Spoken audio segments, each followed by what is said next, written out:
நேர்களுக்கு வணக்கம். நாம் தமிழர் கட்சியினுடைய தலைமை ஒருங்கிணைப்பாளர் சீமான் அவர்களுக்கு உச்சநீதிமன்றம் கடுமையான கேள்விகளை மட்டும் கேட்டதோடு இல்லாமல் ஒரு உத்தரவையும் பிறப்பித்திருக்கிறது. அந்த உத்தரவை மீறினால், அந்த உத்தரவை பின்பற்ற தவறினால் வரும் 24ஆம் தேதி வரைக்கும் தான் அந்த காலக்கெடு. இல்லை என்றால் அதாவது அரெஸ்ட் பண்ணுவதற்கு தடை விதித்திருந்தது இல்லையா உச்சநீதிமன்றம், அந்த தடையை நீக்கி உத்தரவு பிறப்பிக்கப்படும் அப்படின்னு அறிவிச்சிருக்கு. அப்படி என்றால் 24ஆம் தேதிக்குள்ளே உச்சநீதிமன்றம் விதித்த அந்த உத்தரவை ஃபாலோ பண்ணலை அப்படின்னா 24ஆம் தேதிக்கு பிறகு சீமான் அவர்களை கைது பண்ணிக்கலாம் அப்படிங்கிறது தான் இந்த உத்தரவுக்கு அர்த்தம். சரி, எதற்காக இந்த உத்தரவு, எந்த வழக்கின் அடிப்படையில் என்ன விசாரணை நடைபெற்றது அப்படிங்கிறதையும் வீடியோக்குள்ளே போய் பார்க்கலாம். நாம் தமிழர் கட்சியினுடைய தலைமை ஒருங்கிணைப்பாளர் சீமான் திருமணம் செய்து கொள்வதாக கூறி என்னோடு பல நாட்கள் வாழ்ந்து விட்டு என்னை கைவிட்டு விட்டார். என்னை விட்டுவிட்டு வேறொரு பெண்ணை திருமணம் செய்து கொண்டார். அதோடு மட்டுமல்லாமல் கடந்த 10 வருடங்களாக எனக்கு வாழ்வதற்கான ஒரு அச்சுறுத்தல் இருக்கிறது. சென்னைக்குள்ளேயே நான் போய் தங்க முடியாத அளவுக்கு எனக்கு ஒரு அச்சுறுத்தல் இருக்கிறது, மிரட்டல்கள் இருக்கிறது அப்படின்னு சொல்லி பல்வேறு குற்றச்சாட்டுகளை ஆதாரங்களோட நடிகை விஜயலட்சுமி காவல்துறையிலையும் சரி, நீதிமன்றத்திலையும் சரி, கவர்களாகவே ஆதாரங்களை பிரிண்ட் அவுட்களாகவும் ஃபோட்டோ காப்பீஸ்லேருந்து எல்லாத்தையுமே சிடிக்கிலேருந்து பென்ட்ரைவ்லேருந்து எல்லாத்தையுமே ஆதாரங்களாக நீதிமன்றத்திலே சப்மிட் பண்ணியிருந்தாங்க. அது இங்கே மகிழா நீதிமன்றத்திலையும் சரி, உச்சநீதிமன்றம் வரைக்குமே அந்த தகவல்கள் பரிமாறப்பட்டது. ஆதாரங்களை நீதிபதி அவர்கள் பார்த்து விட்டு அதன் பிறகு 2 தரப்புலையும் விசாரணையும் மேற்கொண்டாங்க, காலக்கெடுவும் கொடுத்தாங்க. இதன் கொடுத்ததற்கு பிறகு தான் அதாவது என்ன அப்படின்னா, சீமான் அவர்கள் தரப்புல இருந்து விஜயலட்சுமி அவர்கள் போட்டிருக்கக்கூடிய இந்த வழக்கை மீண்டும் மறு விசாரணைக்கு எடுத்துக்கொள்ளக்கூடாது அப்படின்னு நாங்கள் வெளியிலேயே சமரசம் பேசி முடிச்சுக்கிறோம் அப்படின்னு சொல்லி உச்சநீதிமன்றத்தை நோக்கி நாடுறாங்க.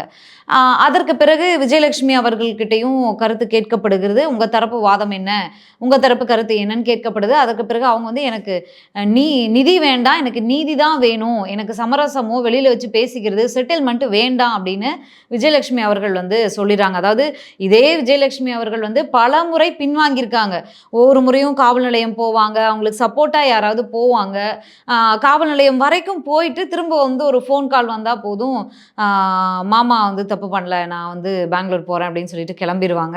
ஒவ்வொரு முறை என்ன ஆகுனா, அவங்களுக்கு சப்போர்ட்டுக்காக போனவங்களுக்கு தான் மூக்கறுப்படுன்னு சொல்லுவாங்களா, அந்த மாதிரி சம்பவங்கள் தான் நடந்தது.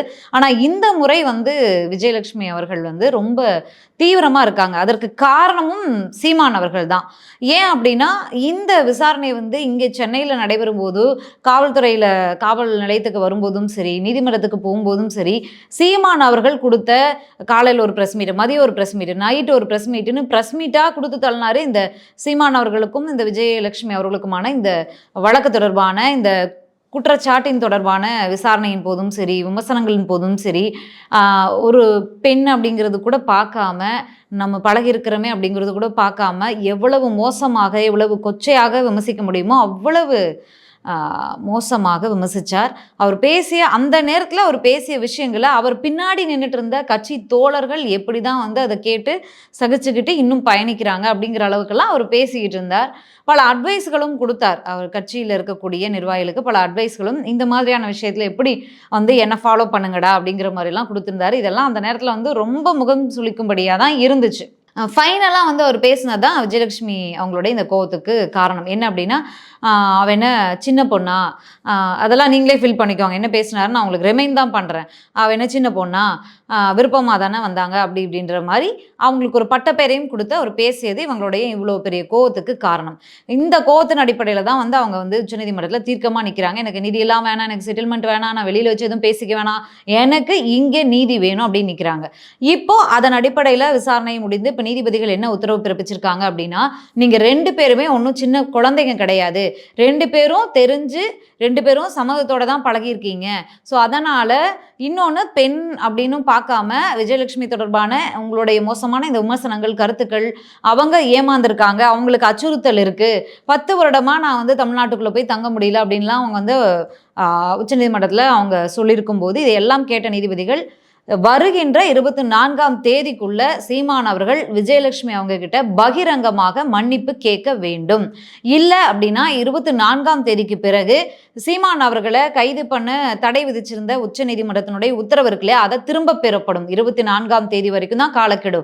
24ஆம் தேதி மாலைக்குள்ள அவர் வந்து மன்னிப்பு கேட்கல, பகிரங்க மன்னிப்பு கேட்கல அப்படின்னா அந்த தடை கைதுக்கு தடை உத்தரவை திரும்ப பெற்றுவிடும் உச்சநீதிமன்றம். அப்ப சீமான் அவர்களை கைது பண்ணிக்கலாம்னு அர்த்தம்.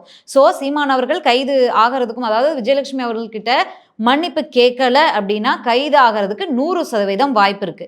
இதே சீமான் அவர்கள் தான் உச்சநீதிமன்றம் போயிட்டு நாங்கள் வெளியில வச்சு செட்டில்மெண்ட் பேசிக்கிறோம் அப்படின்னு சொல்லிட்டு வந்து இங்க செய்தியாளர் சந்திப்புல நான் இதுக்கு சமரசம் பேசணும், நான் இதுக்கு வெளியில வச்சு செட்டில்மெண்ட் பேசணும் அப்படின்லாம் சொல்லி பேசியிருந்த சீமான் அவர்கள் என் பக்கம் நியாயம் இருக்கு, நான் ஏன் போய் யார்கிட்ட போய் சமரசம் பேசணும் அப்படின்லாம் பேசின சீமான் அவர்கள் பகிரங்கமாக விஜயலட்சுமி அவங்க கிட்ட மன்னிப்பு கேட்கணும். அப்படி கேட்கலன்னா அரெஸ்ட் ஆக வாய்ப்பு இருக்கு. இதுதான் இப்போதைய உத்தரவு.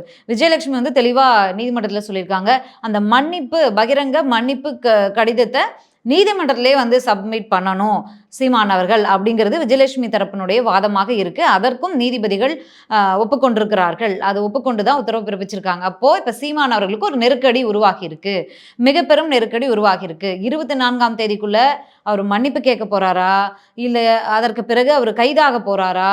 ஏன்னா அவர் வந்து ப்ரெஸ் மீட்லாம் பார்த்தீங்கன்னா ரொம்ப அப்படியே சவால் விட்டு அந்த மாதிரிலாம் பேசுவார். மண்டியிடாத மானம், இது வீரம்னா இதெல்லாம் பேசுவார், அது நமக்கு வராது.